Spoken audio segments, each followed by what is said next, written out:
வணக்கம். கேட்போர் அனைவருக்கும் வணக்கம். இன்றைக்கி நம்ம பார்க்க போகிற தலைப்பு தினம் படித்தல்னு வச்சுக்கலாமே. Study daily. ஆத்தர் என்ன சொல்லியிருக்காரு? இதை நம்ம எந்த புக்லேருந்து பார்க்குறோன்னா, Chanakya and daily life, written by யார் எழுதுனாங்கன்னா ராதாகிருஷ்ணன் பிள்ளை. சாணக்கியரை போல் வாழ்வது எப்படி, அந்த மாதிரி தினப்படி சாணக்கியர் மாதிரி எப்படி வாழ்கிறது, அதை பற்றின ஒரு பதிவை தான், குரல் பதிவை தான் நான் கேட்க போகிறோம். ஸோ இது இங்கிலீஷ் தெரிஞ்சவங்களும் கேட்பாங்க, தமிழ் தெரிஞ்சவங்களும் கேட்பாங்க. ஸோ 2 பேரும் கம்பைனாக கேட்குறதுக்காக தான் இதை நான் போட்டுட்ருக்கேன். ஸோ இதில் ஃபர்ஸ்ட் தினம் படிக்கிறத எப்படி நம்ம தினம் கொண்டு வர்றது அப்படின்னா,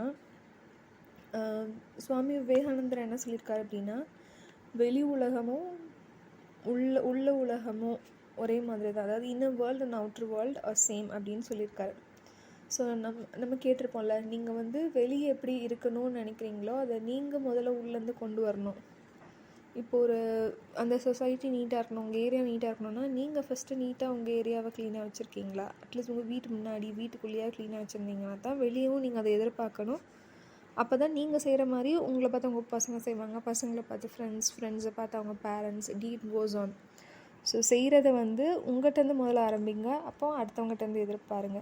அதே மாதிரி நீங்கள் எப்படி பார்க்குறீங்களோ அந்த மாதிரி தான் எல்லோரும் பார்ப்பாங்க அப்படிங்கிற மாதிரி நம்ம பார்க்கலாம். It depends on the mood இல்லையா? ஓகே, இப்போ படிக்கிறதுங்கிறத எப்படி நமக்கு வேர்ல்டு இன்ட்ரடியூஸ் பண்ணியிருக்கு? எதை நம்ம படித்தாலும் அது ஒரு எக்ஸாமாவோ, அது ஒரு கொஸ்டினாவோ, பரீட்சையாவோ எழுதி அதில் ஒரு டிகிரி வாங்குறத மட்டும்தான் நமக்கு உலகம் நமக்கு இன்ட்ரடியூஸ் பண்ணியிருக்கு. ஆனால் படிக்கிறது அந்த மாதிரி கிடையாது. இப்போது அனுபவ படிப்புக்கெல்லாம் எந்த பரீட்சை வச்சாங்க? நம்மளா பட்டு தெரிஞ்சுக்கிட்டோம், இது தப்பு இது சரின்னு நம்ம அனுபவத்தை பட்டு தெரிஞ்சுக்கிட்டோம்.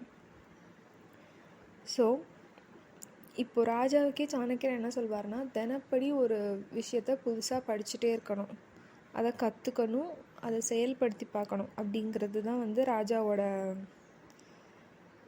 தினம் நடைமுறை பழக்கமாக இருக்கணும் அப்படிங்கிறது சாணக்கியர் சொல்லியிருக்காரு. ஸோ இப்போ இருக்க கிட்ஸுக்கு நம்ம என்ன அட்வைஸ் பண்ணியிருப்போம்னா, தினம் கொஞ்சம் நேரம் படிக்கணும். இல்லை அந்த கிட்ஸ் என்ன சொல்லுவாங்க, ஒரு யங் ஏஜில் இருக்கிற பசங்க என்ன சொல்லுவாங்க, நமக்கு படிக்கிறதுக்கு டைமே இல்லை, நாங்கள் ரொம்ப பிஸி. ஆனால் ஆத்தர் என்ன சொல்கிறாரு, ஒரு ராஜாவோடவோ ஒரு பிஸ்னஸ் மேனோ ஒரு லீடருக்கோ எப்படி அந்த ஸ்டூடெண்ட்ஸை விட பிஸியாக இருப்பாங்க இல்லையா? அவங்களே தினம் படிக்க சொல்லும்போது இவங்களால் ஏன் படிக்க முடியாது? இப்போது நம்ம யாரெல்லாம் ரொம்ப அறிவாளி, ரொம்ப படித்தவங்கன்னு சொல்கிறோமோ அவங்கெல்லாம் தினம் படிச்சுட்ருக்காங்க.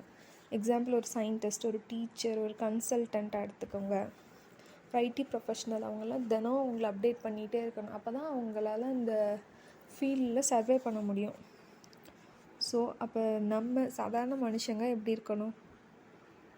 மேபி ஒரு நியூஸ் பேப்பர் ரீட் பண்ணுறதா இருக்கலாம், தினப்படி அதை ஒரு பழக்கமாக வச்சுக்கலாம், ஒரு நியூஸ் கேட்குறதா இருக்கலாம். ஆனால் கேட்குறத பற்றி பாத்தர் சொல்லலை, தினம் படிக்கிறத பற்றி சொல்கிறாரு. எப்போவுமே நம்ம அப்டேட்டடாக வச்சுக்கணும். இப்போ ஏதோ ஒரு ஃபீல்டு எடுத்துக்கலாமே, இப்போ ஷேர் மார்க்கெட் எடுத்துக்கிட்டோன்னா ஃபர்ஸ்ட் அதோட பேஸ்லேருந்து, அடிமட்டத்துலேருந்து இப்போ புதுசாக என்ன வந்திருக்கு, எந்த சென்செக்ஸ் அதிகமாக இருக்குது, எது லாபம் இருக்குது, அதை ஃபுல்லாக தினம் கொஞ்சம் நேரம் படிக்க நமக்கே ஒரு தெரிஞ்சிடும், எது அப் அண்ட் டவுன்.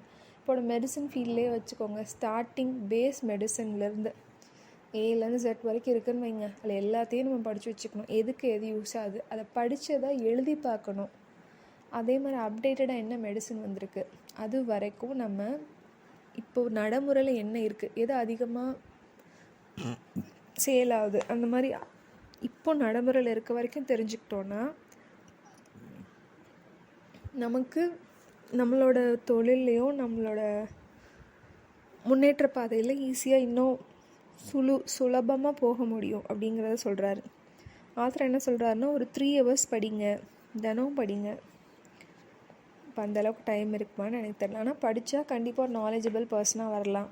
அதில் நம்ம எதில் ஆர்வம் அதிகமோ அதில் நம்ம தினப்படி கொஞ்சம் நேரம் படித்தோன்னா கண்டிப்பாக ஒரு வெல் வேர்ஸ்டாக நம்ம அதில் ஞானம் உள்ளவங்களாக இருப்போம் அப்படின்னு ஆத்தர் சொல்கிறார். அதை எப்படி நம்ம வளர்த்துக்கணும் அப்படின்னு சொல்கிறாருன்னா, தினம் நம்ம ஒரு புக்கு படிக்கணும். நமக்கு எது முக்கியமாக இருக்கோ, நமக்கு எது பிடிக்குதோ அதுலேருந்து ஆரம்பித்தோன்னா நம்ம அதில் நல்ல ஞானம் பெற்றவங்களாக வரலான்னு சொல்கிறாரு.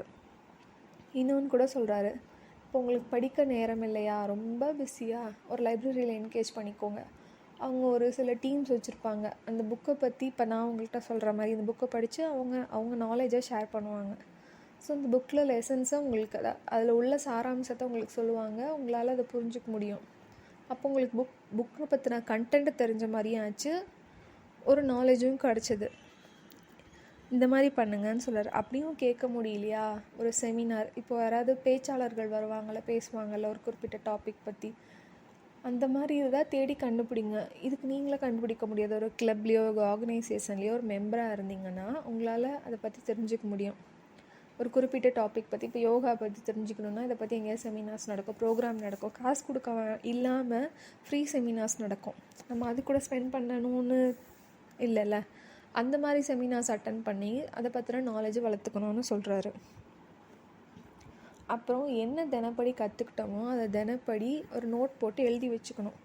ஸோ கண்டிப்பாக நமக்கு அது மறக்கவே மறக்காது. எந்த ஒரு புது கிளாஸுமே பாருங்களேன், நமக்கு எப்படி ஃபார்மேட் பண்ணியிருக்காங்க, நம்மளை எப்படி மனுஷனை உருவாக்கியிருக்காங்க, ஒரு படித்தா அதை எழுதி பார்க்கணும். அதே மாதிரி இப்போ ஒரு புது விஷயம் எதையோ ஒரு இன்ஸ்ட்ருமெண்ட்டோ ஒரு கிளாஸோ டான்ஸோ யோகா எனிதிங் கற்றுக்கிட்டோன்னா அதை ஸ்டெப் பை ஸ்டெப் நோட் பண்ணி வைங்க. நோட் பண்ணிங்கன்னா உங்களுக்கு அது கண்டிப்பாக மறக்காது, உங்கள் மண்டையிலையும் இருக்கும். அப்புறம் இன்னொருத்தரை பற்றி சொல்லியிருக்காரு இவர், ஸ்டீஃபன் கோவி அப்படிங்கிறவர் நிர்வாகத்தின் குரு. அவர் என்ன சொல்கிறாருன்னா, ஆழமாக படிங்க, உள்ளுணர்வோடு படிங்க, ஆர்வமாக படிங்க. அதில் ஒரு தகுதி வாய்ந்த மனுஷனாக உங்களை முன்னேற்றுங்க. இப்போ ரீசண்டாக ஆராய்ச்சி பதிவுகளை படிங்க. அப்போது உங்களுக்கு நல்ல ஞானம் கிடைக்கும்னு சொல்கிறார். அதை எப்படி சொல்லியிருக்காங்க இங்கிலீஷில், read deep and read wide and also read scholarly and research papers for your personal growth. So இந்த ஸ்டடி டெய்லி அப்படிங்கிறதுல இந்த சூத்திரம் என்ன அப்படின்னா, தினப்படி படிங்க, அப்டேட்டடாக வச்சுக்கோங்க. அதை உங்களோட வாழ்க்கையில் எங்கே தேவைப்படுதோ அதை செயல்படுத்துங்க. கண்டிப்பாக முன்னேற்றம் உண்டு அப்படின்னு ஆத்தர் சொல்லி முடிக்கிறார். Hear me with Abhi on the next episode. Bye.